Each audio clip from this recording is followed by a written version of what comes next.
সামনে নির্বাচন আসছে, অনেকেই সময়ের সাপেক্ষে বিক্রি হয়ে যাবে 100 টাকা দিয়া, অথচ খায় আল্লাহ, পরে আল্লাহ, জমিন আল্লাহ, তার ইবাদত করার তৌফিক দেয় আল্লাহ, তার ব্যবসা বরকত দেয় আল্লাহ, কিন্তু দিন শেষে 100 টাকার সিরা নোট পাইলে গোলাম হয়ে বিক্রি হয়ে যায়। মানুষ ইমানদার খুব সহজে বিক্রি হয়। ভাই, কোরবানির সময় একটা ছাগলের দামও 20,000 টাকা থাকে। কথা বুঝেন নাই? কয় টাকা থাকে? 15 কেজি একটা ছাগলের দাম মিনিমাম 20 থেকে 25,000 টাকা হয়। একটা ছাগলকে দেশে 25,000 টাকা দিয়ে খরিদ করা লাগে, কিন্তু রাজনীতি আর ভোটের আগ দিয়ে এদেশের জনগণকে 100 টাকা দিয়ে কেনা যায়, ছাগলের দামও তার থাকে না। কথা বলেন ঠিক কিনা? এই জন্য ভাই, দয়া করে ইমান যার কাছে দিয়েছেন, এই হায়াত যিনি দিয়েছেন, টাকা দিয়া নমিনেশন পাওয়া যায়, টাকা দিয়া গরু ছাগল পাওয়া যায়, কিন্তু টাকা দিয়া মুমিনের ইমান খরিদ করা যায় না। কেন? ইমানদার তার ইমানকে বিক্রি করেছেন কার কাছে? জান্নাতের বিনিময়ে বিক্রি করেছি আমরা। আল্লাহ পাক আমাদেরকে জান্নাত দিবেন, বিনিময়ে আমরা আল্লাহর কাছে আমাদের জান আর মাল দিয়ে দিব। কি ঠিক না? বিনিময়ে দিব কি? জান আর মাল। আল্লাহ দিয়েছেন কি? জান্নাত। আল্লাহ পাক দিবেন জান্নাত, আমরা দিব জান মাল। সব কিছু যা লাগে এটা আল্লাহর জন্য, দুনিয়ার কোনো বান্দার জন্য না। আল্লাহ এই যে একটা কথা, এই কথাটা আমাদের দিলে বসায় দেখ, তাহলে 100 টাকার সিরা নোট পাইলে আমরা দৌড় দিব না। এটা বসায় নেন দিলে। শেষ বয়সের জন্য অপেক্ষায় থাকেন না যে আল্লাহ পাক হায়াত তো দিছে, 70 বছর বাঁচবো, 70 বছর বয়সে আল্লাহর কাছে মাফ চাই নেব। সমাজে অনেক মানুষ আছে যারা ধোকাবাজ, সিটার, এগুলো কি চিন্তা করে? সারা জিন্দেগি অকাম কুকাম করবো, লাস্ট বয়সে এসে হজ কইরা মসজিদে একটা জায়গা দিয়া মুতাল্লি হয়ে যাব, আর তসবিহ একটা হাতে উঠাই নিয়ে দাড়ি ডাড়াই টুপিটা মাথায় দিয়ে আল্লাহ আল্লাহ করবো, বাস জান্নাত। অথচ সারা জীবন ঘুষের টাকা, সুদের টাকা দিয়া তার বাড়ি গাড়ি, শরীরের অঙ্গ প্রত্যঙ্গ সব হারাম টাকা দিয়া বড় হয়েছে। মনে করছে কি শেষ বয়সে মাফ চাইলে আল্লাহ মাফ করে দিবে। বিষয়টা কি এরকম? এত সহজ? কথা বলেন, এত সহজ? আমার এমন এমন বান্দার তওবা যেগুলো কবুল হবে না। কেন? যারা খারাপ কাজ করে। ওয়ালাইসাতুত তাওবাতু লিল্লাযিনা ইয়ামালুনা আস-সাইয়্যাত লিল্লাযিনা ইয়ামালুনা আস-সূ। আল্লাহ জায়গায় জায়গায় বলেছেন ওই সমস্ত তওবা কবুল হয় না যারা অন্যায় কাজ করে আবার তওবা করে, অথবা তওবা করে না, কন্টিনিউ তারা অন্যায় কাজ করতে থাকে। এরপরে কি করে?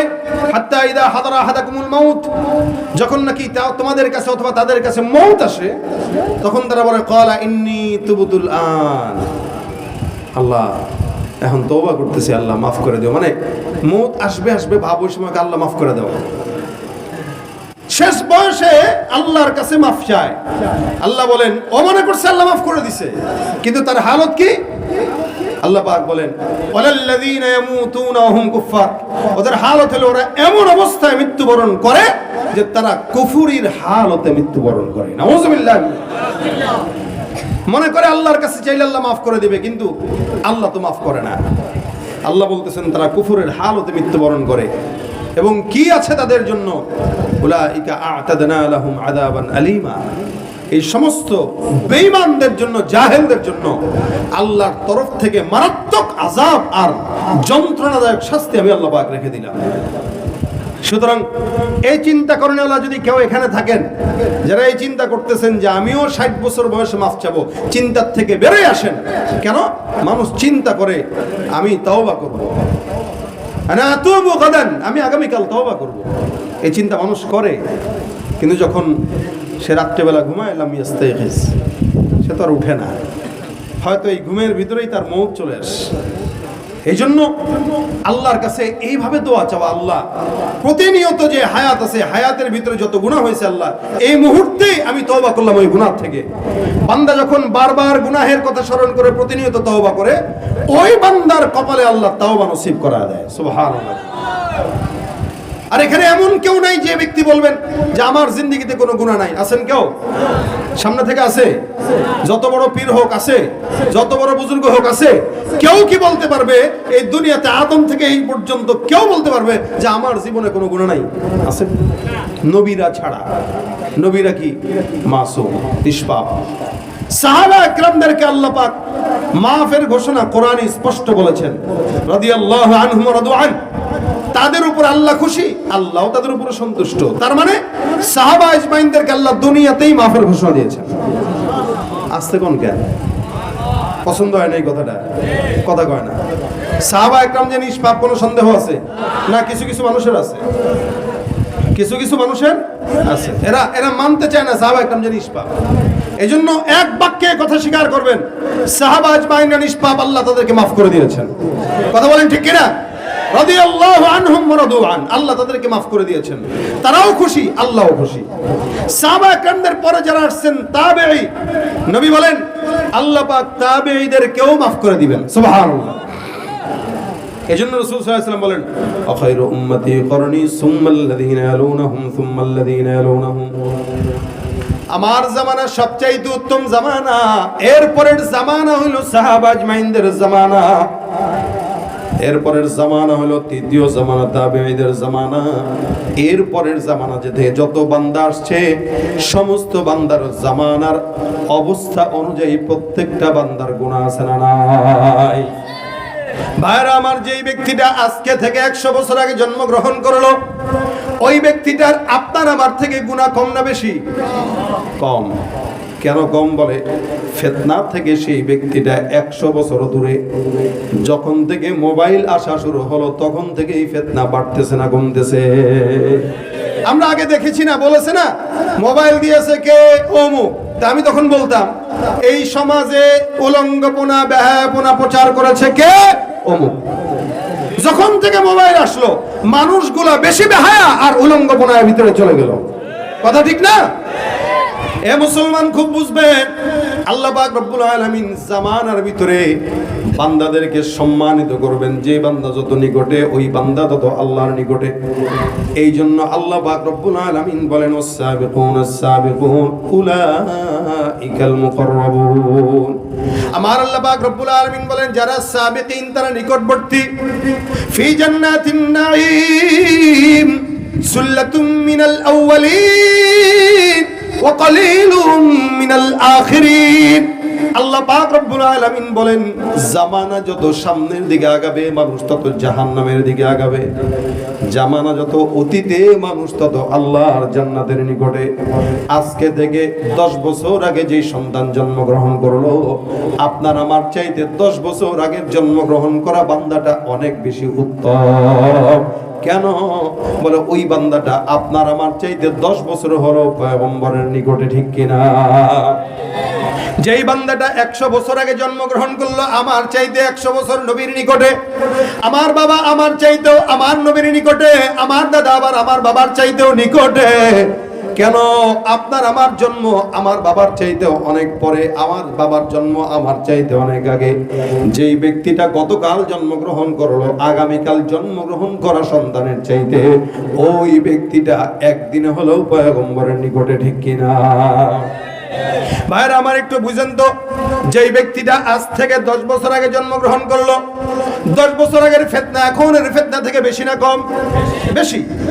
একটু এলাকার ভিতরে একটা উদাহরণ দেই, খুব বুঝে তারপরে জবাব দিবেন। বলেন তো আপনাদের নোয়াখালী এলাকায় দত্তপাড়া এলাকার ভিতরে 30 বছর আগের কথা যদি বলি, আগেও মা বোনরা রাস্তা দিয়ে হাঁটতো কি হাঁটতো না?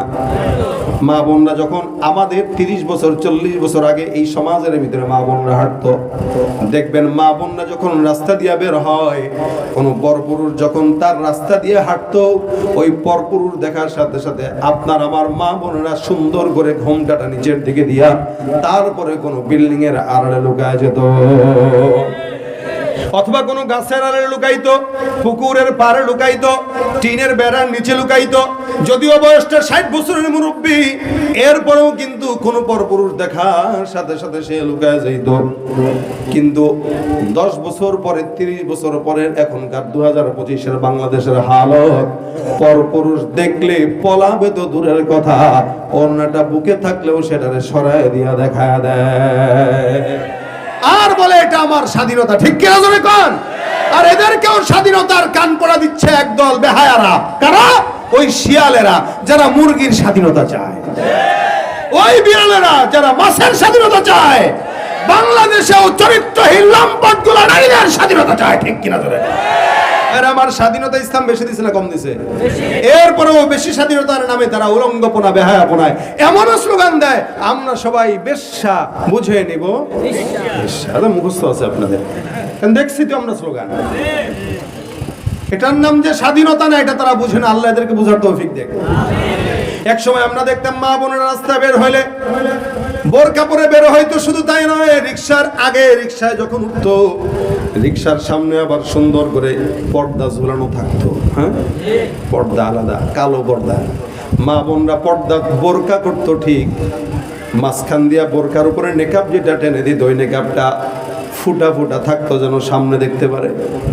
বোরকা পরলেও 20 বছর 25 বছরের যুবতী বোরকার ভিতরে থাকতো, কিন্তু বোঝার উপায় নাই, কারণ বোরকাটা এমন কোসকানো বোরকা পরতো, ওই বোরকা দেখলে তাকানোর মতো কারো সাহস হতো না, চিন্তাও করতো না।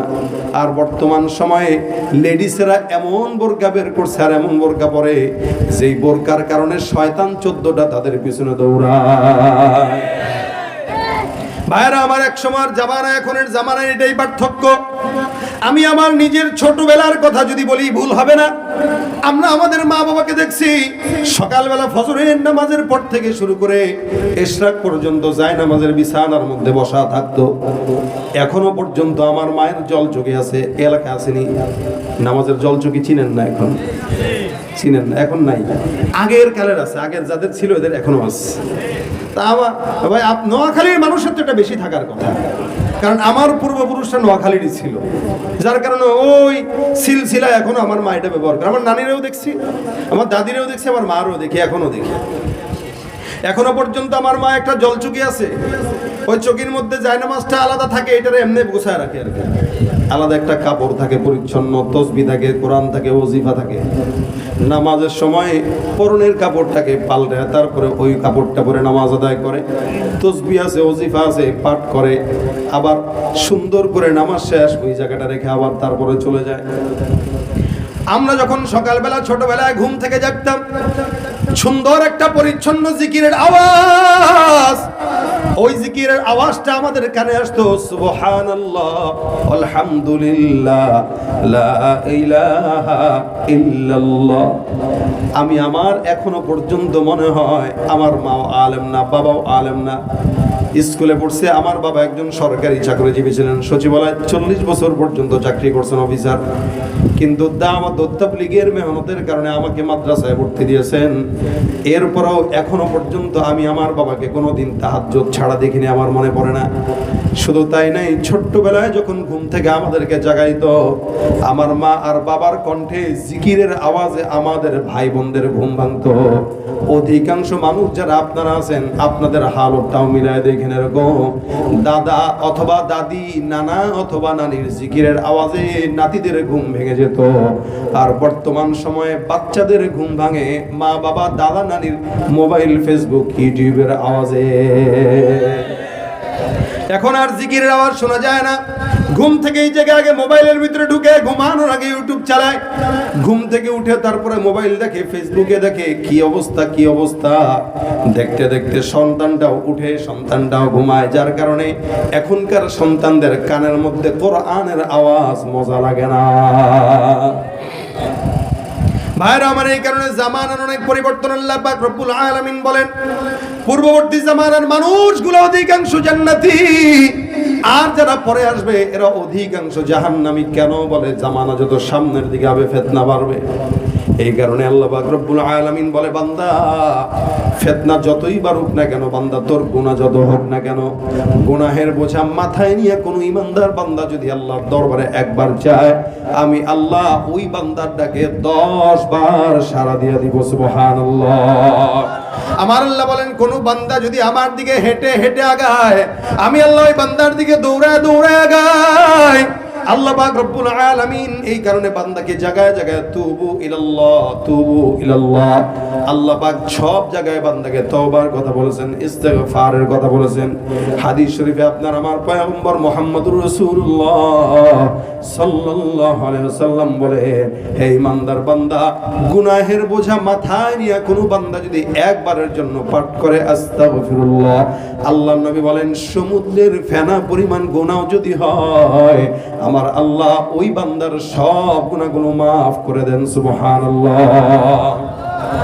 ফিতনার জামানা যেহেতু গুনাহ আমাদের হবে, আপনার যেমন হয় আমারও হয়, যত বড় বুজুর্গ হোক, বরঞ্চ যে যত বেশি ইমানদার তার গুনাহ হওয়ার আশঙ্কা তত বেশি। যে যত বেশি ইমানের পথে চলে ফিতনার আশঙ্কা তার তত বেশি। কারণ এলাকায় একটা বড়ই গাছ আছে, বড়ই যদি ধরে চোরে ঢিল দেয় কিনা? হ্যাঁ, আম গাছে আম ধরছে, ঢিল দেয় কিনা? আছে বলেই তো দেয়। ঘরের স্মরণও আছে, এই কারণেই তো চোর যায়। তো যেই দিলে ইমান থাকে ওই দিলেই তো শয়তান খোঁজা দেয়। কথা ঠিক না?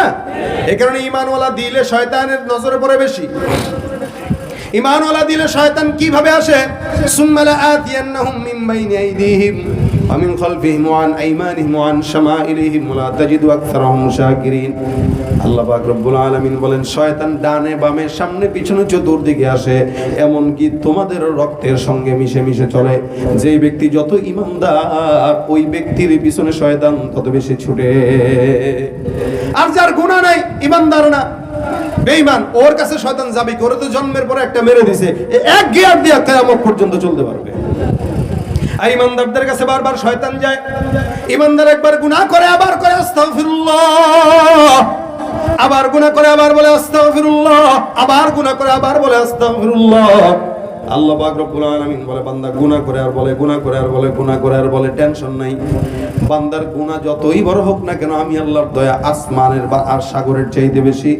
আমি আল্লাহর দয়া জমিনের চাইতে বেশি, আসমানের চাইতেও বেশি। এই কারণে আল্লাহ বলেন, ওয়াসারিউ ইলা মাগফিরাতিম মির রাব্বিকুম, তোমরা তোমাদের রবের দয়ার পিছনে ছোটো। কতটুকু মহব্বত আর প্রেম ভালোবাসা নিয়ামত। আল্লাহর হাবিব সাল্লাল্লাহু আলাইহি ওয়াসাল্লাম বলেন, মহব্বত প্রেম ভালোবাসা 100 ভাগে ভাগ করা হয়। কয় ভাগ? 100 ভাগ। আল্লাহ নবী বলেন 100 ভাগ মহব্বত আল্লাহ পাক রব্বুল আলামিন ভাগ করলেন। এটাকে এক ভাগ মহব্বতটাকে আল্লাহ পাক গোটা জমিনের মধ্যে ছড়ায় দিলেন। ওই এক ভাগ মহব্বত থেকে আল্লাহ পাক প্রায় 99 ভাগ মহব্বত আল্লাহ রাসূল সাল্লাল্লাহু আলাইহি ওয়াসাল্লামের মধ্যে দিলেন। আর এক ভাগ গোটা উম্মত, মানুষ, ইনসান, ফেরেশতা আর পশু পাখির মধ্যে দিয়ে দিলেন। বাকি থাকলো 99 ভাগ। এই বাকি 99 ভাগ মহব্বত কেবলমাত্র আল্লাহ পাক বান্দাকে ক্ষমা করার জন্য মাওলার দিলে রেখে দিলেন। সুবহানাল্লাহ বিহামদি সুবহানাল্লাহ। আল্লাহ পাক 100 ভাগের এক ভাগ মহব্বত গোটা উম্মতকে দিয়া, গোটা জাতিকে দিয়া, বাকি 99 ভাগ আল্লাহর কাছে রেখে দিলেন। এই জন্য আল্লাহ পাক ডাক দিয়া বলেন, হে ইমানদার, গুনাহ যত হোক না কেন চাও, আমি আল্লাহ পাক তোমাদেরকে দেওয়ার জন্য তৈয়ার। আল্লাহ পাক রব্বুল আলামিনের দুনিয়ায় কোন বান্দার কাছে কোন বান্দা যতবার চায় বান্দা তত নারাজ হয়। একটা সন্তান তার মায়ের কাছে চাইলে নারাজ হয় মা, একবার দুইবার তিনবার যত বেশি যাবেন তত নারাজ হবে। নেতার কাছে যদি চান একবার দুইবার তিনবার দিবেনি? কথা কয় না। যেই নেতার গোলামি করেন 24টা ঘন্টা, যেই নেতার ছবি আপনার অফিসে টাঙায় রাখেন, ওই নেতার সামনে যদি যায়, কেন নেতা রে, ও নেতা, নেতায় কইব যতক্ষণ স্বার্থ আছে ততক্ষণ, স্বার্থ নাই টিস্যুর মতো ব্যবহার করে ফেলে দেয়। ঠিক কিনা?